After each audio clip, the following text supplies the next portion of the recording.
মের নাম, মহল্লার নাম, প্রত্যেকটা উম্মতের আইডি আমাকে দিয়ে বলতে হবে অমুক গ্রামের অমুকের ছেলে, অমুক পাড়া, অমুক ইউনিয়ন, অমুক উপজেলা, অমুক জেলার অমুক উম্মত আপনার উপরে দুরূদের আমল করেছে।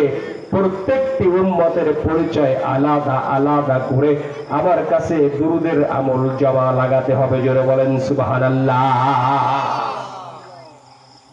তাহলে দুইটা কাজ আমরা সর্বপ্রথম করেছি।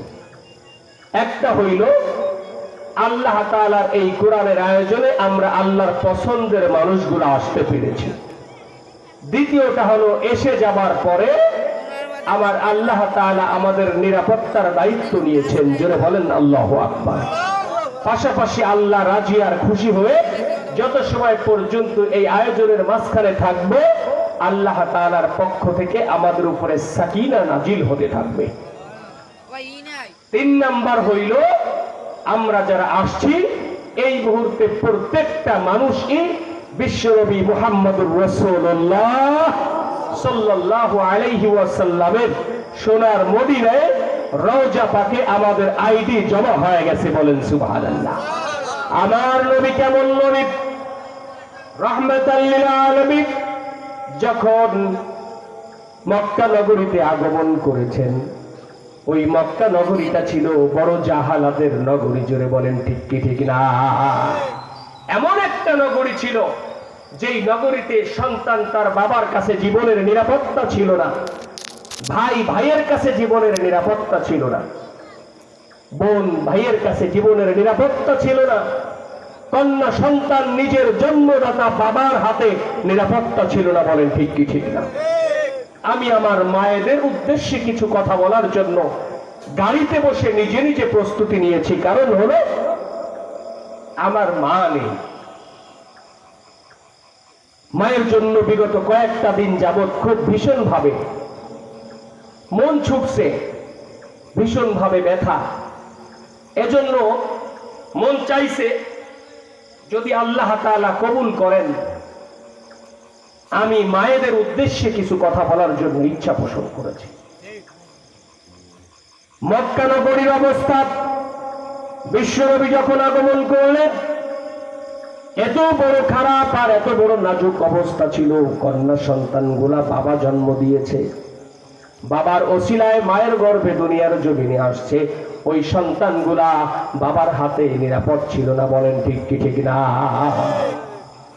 যারা হজ ব্রত পালনে গিয়েছেন, দাহিয়ায়ে কলব নবীজির একজন সাহাবী, দাহিয়ায়ে কলব তার কন্যা সন্তান জামিলাকে যেই জায়গায় জীবন্ত পুঁতে রেখেছিল ওই জায়গাটা এখনো মক্কা নগরীতে স্পষ্টভাবে বেষ্টনী দিয়ে রাখা আছে, যেখানে কন্যা সন্তানকে দাফন করা হয়েছিল।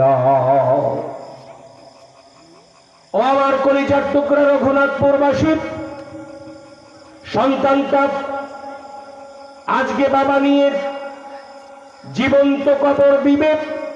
কারণ তখনকার সময় এমন ছিল যদি কোনো বাবার কন্যা সন্তান জন্ম নিত ওই বাবা সমাজের মধ্যে সব থেকে বড় অপমানিত, অপদস্থ, লাঞ্ছিত বলে বিবেচিত হতো। বাবা মায়ের কাছে গেল, বলতেছে সন্তানটাকে সাজায়া দাও, সন্তানটাকে নিয়ে আমি কোথাও একটু ঘুরতে যাব, বেড়াতে যাব। কলিজার টুকরা মায়েরা, ও কলিজার টুকরা বোনেরা, আজকে ইসলাম তোমাদেরকে সম্মান দিয়ে কোথায় উঠিয়েছে? সন্তানটাকে সাজায়া দিল। আমার এই পুরো ঘটনা আপনাদেরকে বলার উদ্দেশ্য না, উদ্দেশ্য হইল এমন একটা যুগ থেকে উত্তরণ করে রাসূলের আদর্শের মাধ্যমে আল্লাহ তাআলা আজকে আমাদেরকে সৃষ্টির সেরা আর আশরাফুল মাখলুকাতের পরিচয় দিয়ে দুনিয়ার জমিনে পরিচিতি অর্জন করার তৌফিক দিয়েছে। বলেন ঠিক কি ঠিক না? এমন একজন নবী পেয়েছি দুনিয়ার জমিনে, লক্ষ লক্ষ নবী রাসূল এসেছে, সমস্ত নবীদের সরদার যিনি, সমস্ত নবীদের লিডার যিনি, সমস্ত নবীদের শ্রেষ্ঠ নবী যিনি, জানাকে দুনিয়ার জমিনে পাঠানোর পরে নবুয়তের দরজায় তালা লাগানো হলো, আর কিয়ামতের পূর্ব পর্যন্ত দুনিয়ায় কোনো নবী আসবে না। জোরে বলেন ঠিক কি ঠিক না? এই নবী যখন দুনিয়ার জমিনে আসলো, তখনকার মানুষগুলি যদিও মূর্খ আর জাহেল ছিল, নবীর নামে কবিতা রচনা করা শুরু করলো, নবীর নামে সঙ্গীত বলা শুরু করলো। জোরে বলেন ঠিক কি ঠিক না? যে আজও আমরাও বলি, ওরে কে এলো মদিনায়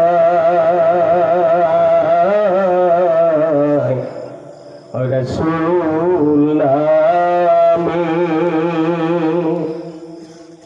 ওরে কে এলো মদিনায় রাসূল নামে। আমি দেখি নাই শুনি নাই যারে, ওরে মানুষে না মানুষের ব্যথা সে, হলো মন দরদীর কথা, শুনলে প্রাণ জোড়ায় রে রাসূল নামে। ওকে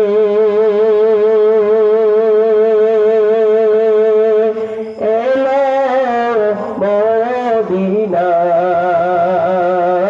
রে রাসূল নামে। জোরে বলেন ঠিক কি ঠিক না?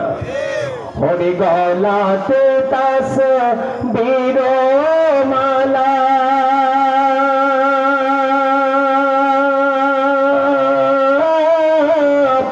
ওকে চলে সে কামলেওয়ালা রে।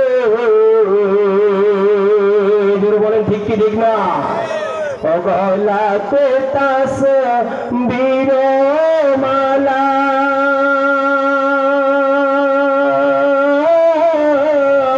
ওরে চলে সে কামলেওয়ালা রে।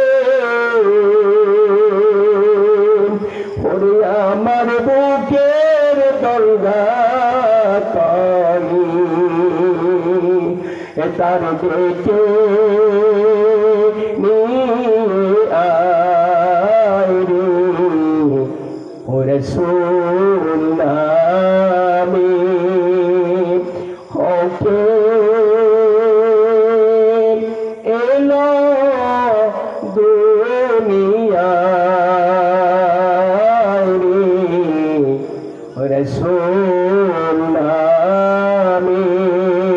জোরে বলেন ঠিক কিনা? কলিজার টুকরা যুবক বন্ধুরা, নবীজি মদিনার জমিনে আগমন করলেন, মক্কার জমিনে আগমন করলেন। দাহিয়ায়ে কালবের কন্যা সন্তানটির কথা বলতেছিলাম। কন্যা সন্তানটিকে সাজায় গুজায় নিয়ে গেল। নিয়ে যাবার পরে বাবা নিজ হাতে জঙ্গলের পাশে যখন মাটি খোঁড়া শুরু করছে, ছোট্ট একটি কন্যা বাবাকে বারবার ডেকে বলতেছিল, বাবারে এই জঙ্গলের পাশে আমাকে ধরে এনে, আমাকে যত্ন করে এনে, সাজায়া এনে, গুজায়া এনে, কেন আপনি এমন করে মাটি খনন করতেছেন? কিতাবের মধ্যে ঘটনাটা হৃদয় বিদারক ভাবে এমন করেও আসছে। মাটি খুঁড়তে খুঁড়তে বাবার ঘাম শরীর থেকে ঝরতেছিল। সন্তানটি বাবার গায়ের ঘাম নিজ হাতে মুছতেছিলেন। কিন্তু বাবা যে সন্তানের জন্য মরণ ফাঁদ তৈরি করতেছে, নাবালক কন্যা সন্তানটি বুঝতে পারে নাই। জোরে বলেন ঠিক কি ঠিক না? এমন একটি যুগে, এমন একটি সময়ে, এমন একটি মুহূর্তে আদর্শের মূর্ত প্রতীক, আদর্শের চির শ্রেষ্ঠ নমুনা সরওয়ারে কায়নাত মুহাম্মাদুর রাসূলুল্লাহ সাল্লাল্লাহু আলাইহি ওয়াসাল্লাম আগমন করেছেন। যেই জমানাটিকে জাহালাতের জামানা বলা হতো, কিন্তু আমার রাসূলের আদর্শের মাধ্যমে ওই মক্কা নগরী এমন ভাবে রূপান্তরিত হয়ে গেল, আমার আল্লাহ নিজে খুশি হইয়া কোরআনুল কারীমের মধ্যে মক্কা নগরীর পরিচয় দিয়ে বললেন, ওয়াহাজাল বালাদিল আমিন। জয় বলেন আল্লাহু আকবার। এখন সেই মক্কা নগরীর ব্যাপারে আল্লাহ কোরআনে আয়াত নাজিল করে বললেন, দুনিয়ার মানুষ শুইনা নাও, সেই জাহালাতের যুগ, সেই মূর্খতার যুগ, সেই সন্ত্রাসের যুগ, সেই নেশার যুগ, সেই চাঁদাবাজের যুগ, সেই রক্তপাত ঘটানোর যুগ শুধুমাত্র আব্দুল্লাহর ছেলে মুহাম্মাদি আদর্শের মাধ্যমে এমন করে পরিবর্তন আর পরিবর্তন হয়েছে।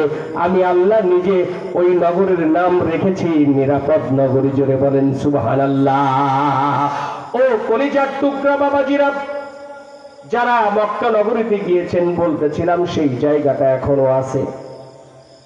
আমি হজ ব্রত পালনে যখন 17 সালে সর্বপ্রথম গিয়েছি, আমি যে ঘুরতে ঘুরতে অনেক মানুষ অনেক কিছু কেনাকাটা করত, কিন্তু আমার সারা জীবনের অভ্যাস ছিল আমি ক্লাসের মধ্যে রাসূলের ইতিহাস পড়াই, সিরাত পড়াই।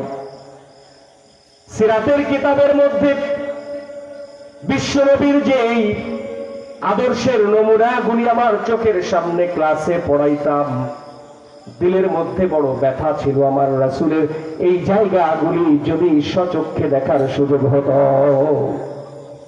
কলিজার টুকরা রঘুনাথপুরবাসী, আমি প্রচুর পরিমাণে ঘুরতাম, কাফেলাকে ছেড়ে নিজের টাকায় নিজে ঘুরতাম। ঘুরতে ঘুরতে একদিন হঠাৎ মনে পড়ে গেল, ইতিহাসের মধ্যে তো এমন একটা ঘটনাও আছে, দাহিয়ে কলব নামক একজন সাহাবী নবীজির